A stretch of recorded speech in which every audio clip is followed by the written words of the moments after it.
Oke, bismillahirrahmanirrahim. Assalamualaikum warahmatullahi wabarakatuh.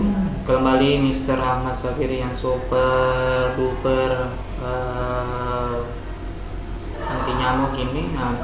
Super duper kece banget. Nanti lanjutkan kembali materi sebelumnya yang terpotong, yakni macam-macam besaran pokok. Nah, macam-macam besaran pokok itu ada 7. Yang pertama, panjang dengan satuan internasional meter, massa kilogram, waktu sekon, suhu Kelvin, kuat arus ampere, jumlah molekul zat mol, dan intensitas cahaya kandela. Semuanya ini aku akan pelajari selama mengikuti pelajaran IPA mulai dari kelas 7, 8 hingga 9, kecuali materi jumlah molekul zat dan intensitas cahaya yang akan dibahas di SMA dan perguruan tinggi nantinya. Kemudian besaran turunan adalah besaran yang satuannya diturunkan dari besaran pokok. Nah, jadi dari 7 besaran pokok itu diturunkan menjadi beberapa besaran turunan. Contoh, yang pertama adalah besaran kecepatan didapat diturunkan dari besaran pokok panjang dan besaran pokok waktu. Jadi sehingga satuan dari kecepatan itu adalah meter per sekon. Begitupun juga daya, kilogram meter pangkat 2 per sekon pangkat 3 D. Kemudian energi, kilogram meter pangkat 2 per sekon pangkat 2. Kemudian tekanan, kilogram per meter sekon pangkat 2, dan muatan listrik ampere sekon. Nah, dari daya, selain satuan dasarnya ini, satuannya diubah supaya lebih singkat menjadi watt. Energi diubah menjadi joule, tekanan diubah menjadi pascal, dan muatan listrik diubah menjadi satuannya coulomb. Seperti itu.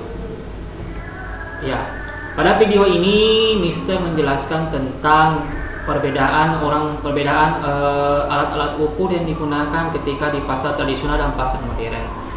Mungkin anandaku ini berpikir bahwa di pasar tradisional pasti tentunya berbeda dengan pasar modern kan? Seperti ini contohnya. Kita mulai dari pasar tradisional seperti ini. Ketika kita berada di pasar tradisional, pasti kita menemukan neraca atau timbangan untuk menimbang bahan-bahan sayuran atau bahan-bahan makanan lainnya dengan menggunakan timbangan yang seperti ini. Mana ya? Like this. Oke, timbangan yang seperti ini.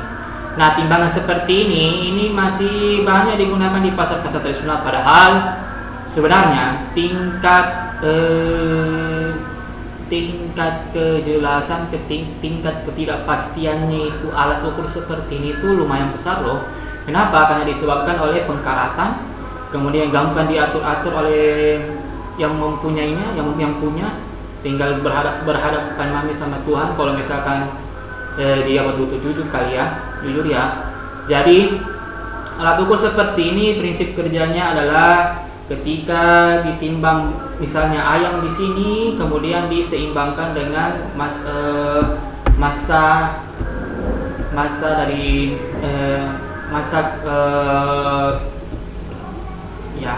tabung yang ditimbang mulai dari yang 5 gram tidak seimbang, ganti 10 gram, ganti ke 50, ganti ke 100, ganti ke 500, ganti ke 1000, 2000, 3000, bahkan sampai seimbang. Hingga seimbang yang batu tadi, neraca batu ya, yang batunya dengan yang massa ayamnya misalnya. Kalau sudah setimbang maka sudah tahu, ternyata massa ayamnya ini adalah sekitar 2500 gram atau 12,5 kg. Nah, ini kalau kita tidak teliti dengan baik-baik, ini memiliki tingkat ketidakpastiannya yang begitu besar. Kenapa? Banyak penyebabnya. Yang pertama, itu terjadi kalau kita mengalami kesalahan paralaks. Misalnya mata kita tidak tertuju atau kurang fokus ke hadapan neraca satu.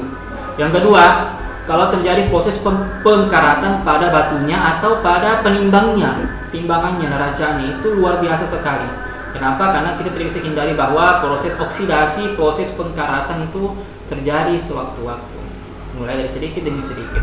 Nah, inilah yang menjadi mungkin kekurangannya ketika kita berbelanja di pasar dari segi alat ukur yang digunakannya. Kita bandingkan dengan di swalayan, ya. Kita bandingkan dengan di swalayan, alat ukurnya adalah seperti ini. Ketika alat ukurnya sudah modern, sudah pada digital, sehingga tingkat kalibrasinya lebih besar atau tingkat ketidakpastiannya kecil, tingkat kesalahannya kecil sekali karena dia menggunakan digital seperti ini. Ya, kita lihat ya, like this. Nah, seperti ini, yang Mister jempolkan. Nah, inilah salah satu contoh timbangan digital yang begitu luar biasa kalibrasinya, sekaligus tingkat error alatnya itu mendekati 0%, sehingga sangat presisi, sangat dipercaya ketika kita menggunakan alat ukur yang berbasis digital seperti itu. Itulah bedanya ketika kita belanja di pasar tradisional, pasar modern dari segi alat ukurnya. Nah, mungkin itu saja, sekian dari Mr. Rahmat kali ini. Kurang lebihnya mohon dimaafkan. Assalamualaikum warahmatullahi wabarakatuh dan salam olahraga.